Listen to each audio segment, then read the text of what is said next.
91 সালে যে গণভোট হয়েছে সেই রীতি অনুসরণ করা উচিত। একটি প্রশ্ন দাঁড়িয়েছে, আমাদের একটি প্রশ্ন হলো যে যদি জুলাই সনদের আইনি ভিত্তি আগে না হয় সেক্ষেত্রে একই দিনে কি এই গণভোট, জাতীয় নির্বাচন, আবার উচ্চকক্ষে নির্বাচনের বিষয়টি রয়েছে, এটির কোনো আইনি কোনো সমস্যা আছে কিনা, যেটি বুলবুল ভাই প্রশ্নটি তুলেছেন?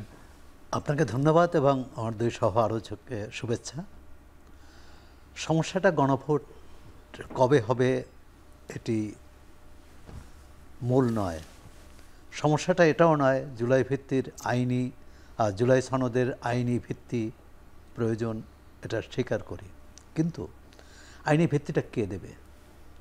রাজনৈতিক দলগুলো না জনগণ? রাজনৈতিক দলগুলো একটা ঐকমত্যে পৌঁছেছে বলে জাতীয় ঐকমত্য কমিশন একটা মানে বাস্তবায়ন সুপারিশ, বাস্তবায়ন সুপারিশ এবং তার আগে জুলাই সনদের জুলাই সনদ চূড়ান্ত করেছে। কথা হচ্ছে জনগণের সার্বভৌমত্বে আমরা বিশ্বাস করি কিনা। দ্বিতীয় হচ্ছে এখানে দুই দলের দুইজন গুরুত্বপূর্ণ নেতা আছেন। মূল কথা হচ্ছে রাজনৈতিক দলগুলো যারা নির্বাচনে অংশীজন হবেন বা প্রতিযোগিতা করবেন তারা এই ব্যাপারে একটা বিষয়ে একমত কিনা যে আমরা একটা নির্বাচন চাই। নির্বাচন চাওয়া মানে হচ্ছে জনগণ ঠিক করবে আগামী দিনে রাষ্ট্র কিভাবে পরিচালিত হবে, এই তো জনগণের উপর তাদের ভরসা আছে কিনা। যদি থাকে তাহলে সমস্যা অনেক আগেই সমাধান হতো, অনেক সহজ হতো, কিন্তু পারস্পরিক আস্থার অভাব আছে।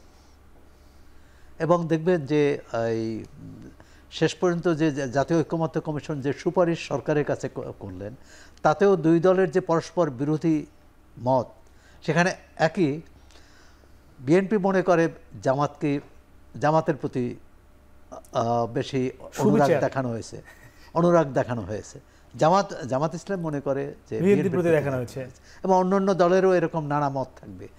এই যে অন্যের প্রতি অনুরাগ আর আমার প্রতি বিরাগ, বা আমার প্রতি অনুরাগ অন্যের প্রতি বিরাগ, প্রথমত হচ্ছে যারা এটা করেছেন তাদের নিরপেক্ষতা নিয়ে, তাদের যোগ্যতা, দক্ষতা, অভিজ্ঞতার সম্পর্কে রাজনৈতিক দলগুলো আস্থাশীল কিনা, বা তাদের সন্দেহ সংশয় আছে কিনা।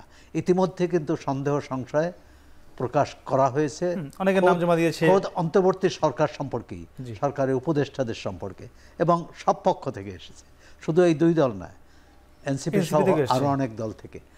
এখন আমরা সমাধানটা কি করে পাব? প্রথমত হচ্ছে যে জুলাই অভ্যুত্থানের পর, এই যে গণ অভ্যুত্থানের পর যেটা আমরা বলছি এই জাতীয় ঐকমত্য কমিশনের সর্বশেষ আইনি ভিত্তির যে খসড়া, তাতে বলা হয়েছে সেটি ছিল ছাত্র শ্রমিক জনতার অভ্যুত্থান। তো যেটা অভ্যুত্থানের মধ্য দিয়ে আমরা অর্জন করেছি, এবং সেটি এই সরকারও বলবো, অন্তর্বর্তী সরকারও, সেটার জন্য কি গণভোট খুব জরুরি? আমি মনে করি না। হ্যাঁ, কেননা গণভোট তখনই হয়, আমাদের আইয়ুব খানের আমল থেকে গণভোট হয়েছে।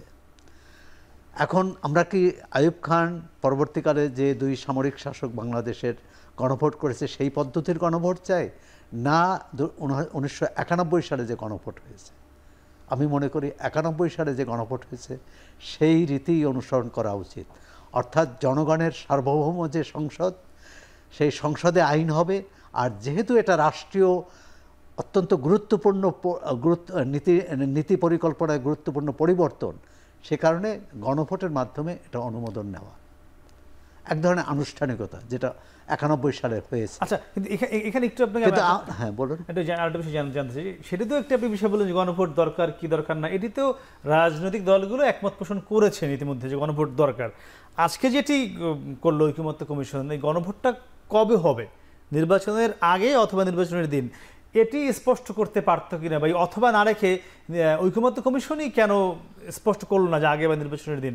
তাহলে এই প্রথমত ঐকমত্য কমিশন প্রথম থেকেই কিন্তু এক ধরনের দোলাচল ছিল, এবং দোলাচলটা যে তাদের আস্থার অভাব তা সে কারণে নয়, কোন দল কি মনে করে, কোন দল কোন দিকে মানে কতটা বিরূপ প্রতিক্রিয়া দেখায়, এটা আপনি শেষ পর্যন্ত দেখবেন। এই যে আজকের যে খসড়া, সেখানেও আপনি জুলাই সনদে কি সবাই খুশি হয়েছে? হয়নি। তারপরও সেটি তো হবেও না, সম্ভব হবেও না, কিন্তু এটি একদম সুনির্দিষ্ট একটি তারিখ বা সময় বলে দিলে দেয়া যেত কিনা সেটাই বলছি আমি।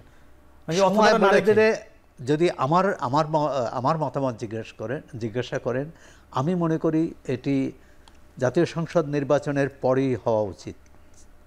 তারপরও বিএনপি কিন্তু সেটাই বলেছিল, কিন্তু বিএনপি পরবর্তীকালে জাতীয় সংসদ নির্বাচনের দিন বলেছে। আজকের এই খসড়ায় আছে যদি গণভোটে এটি অনুমোদিত হয়, গণভোট যদি এই জুলাই সনদটা অনুমোদন করে, এখন এই যদি করে মানে তাহলে আমরা কিভাবে ধরে নেব অন্তত 50% বেশি ভোট পেতে হবে। তা বিএনপির মতো দল বা অন্য আরও দল, বিএনপির যারা সহযোগী বা অন্য বা যারা নির্বাচনের আগে গণভোট চান, শুধু তাদের সমর্থন নিয়ে অন্যরা যদি এটা সমর্থন না করে, তাহলে এই গণভোটে 50%-এর বেশি ভোটার উপস্থিতি থাকবে। হা নার দিকে আমি যাচ্ছি না, ভোটার উপস্থিতি থাকবে, এই নিশ্চয়তা খুবই কঠিন পাওয়া। আচ্ছা, আমি সেই বিষয়ে একটু আবার আমি যেতে চাই বুলুল ভাই। মানে এই গণভোটের যে নির্বাচনটা হবে, এখানে বলছিলেন সৌরভ ভাই 50%-এর বেশি ভোটার উপস্থিত থাকবেন কিনা সেটি শঙ্কা আছে, এই শঙ্কা আপনারা করেন কিনা? না, আমরা এই শঙ্কা এই জন্যই করি না যে জুলাই সনদের আইনি ভিত্তির জন্য, বিশেষ করে সংবিধান সংস্কারের যে বিষয়গুলো রয়েছে সেগুলোর জন্য গণভোট এটা একটা জনগণের আকাঙ্ক্ষায় পরিণত হয়েছে। সুতরাং আমি মনে করি যে এই ধরনের যদি কোনো প্রস্তাবনা ভোট যেটা হয়, তাহলে ব্যাপক জনগণ এই ভোটে স্বতঃস্ফূর্তভাবে তাদের মতামত প্রয়োগ করবে।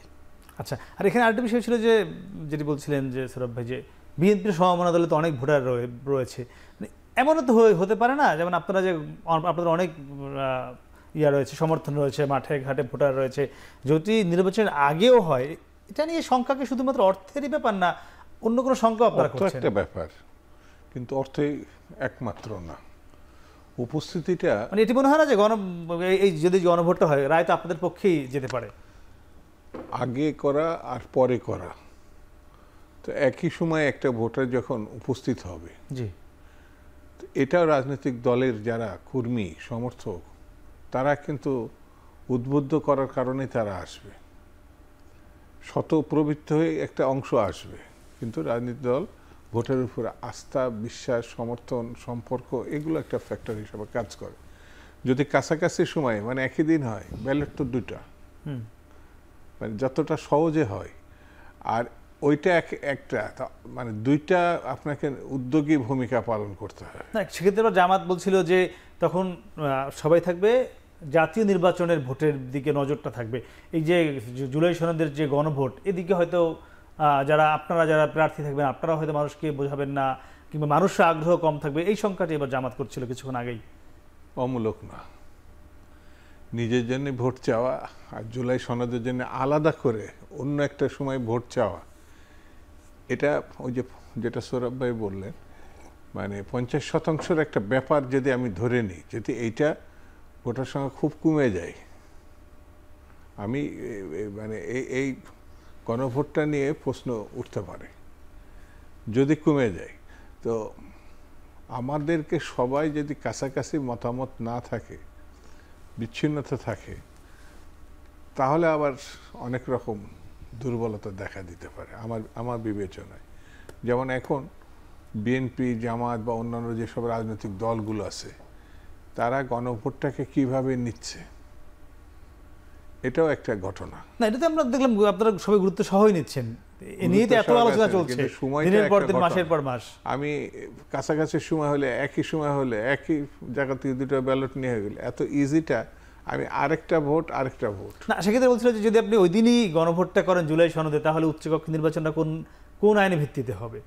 এটা তো জুলাই সনদ এখন আইনি ভিত্তি পায়নি তখন পর্যন্ত, এমন কোন ওই দিনই তো পেয়ে যাবে, তখন উচ্চকক্ষ তাহলে কিভাবে হবে? উচ্চকক্ষ নিয়ে এখনো কিন্তু সবাই একমত হতে পেরেছে, একমত হয়েছে। না, পিআর পদ্ধতি নিয়ে একমত রয়েছে। পিআর পদ্ধতির উচ্চকক্ষ একমত হলো, তার মানে ভোটের মানে যারা নির্বাচিত হবেন তাদের উপর পদ্ধতি নিয়ে একমত হয়নি, উচ্চকক্ষের ভোট পদ্ধতি নিয়ে একমত হয়নি, উচ্চকক্ষ নিয়ে একমত হয়েছে, উচ্চকক্ষ গঠনের ব্যাপারে একমত হয়েছে। এখন নিম্নকক্ষ যদি পিয়ার তো হবে, পিয়ারটা কোন পদ্ধতিতে সেটা নিয়ে কোনো একমত হয় না। আচ্ছা আমি বলছি এটাও যারা আমাদের ব্যাখ্যা ভিন্নতর আছে। না, আপনার যদি যে সংসদ সদস্যদেরও তো পিয়ার অনুযায়ী উচ্চকক্ষ হবে, যেটা আপনারা চান। বর্তমান যেটি সংরক্ষিত নারী আসন রয়েছে, এটিও তো একটা পিয়ারই। আর জামাত বলছে যে ভোটারদের পিয়ার। এটা পিয়ার কেউ মনে করে নিলে সেটা করতে পারে, এটা পিয়ারের অংশ না। এটা প্রচলিত ধারায় যে ভোটটা আমরা এখন যেটা আছে এটা পিয়ারের অংশ না। পিয়ারটার ভিতরে ঢুকে পড়ছে। পিয়ারে আমরা বলছি, অনেকে বলছে, কিন্তু এটা একটা সিস্টেম অলরেডি 54 বছরে প্রতিষ্ঠিত হয়েছে।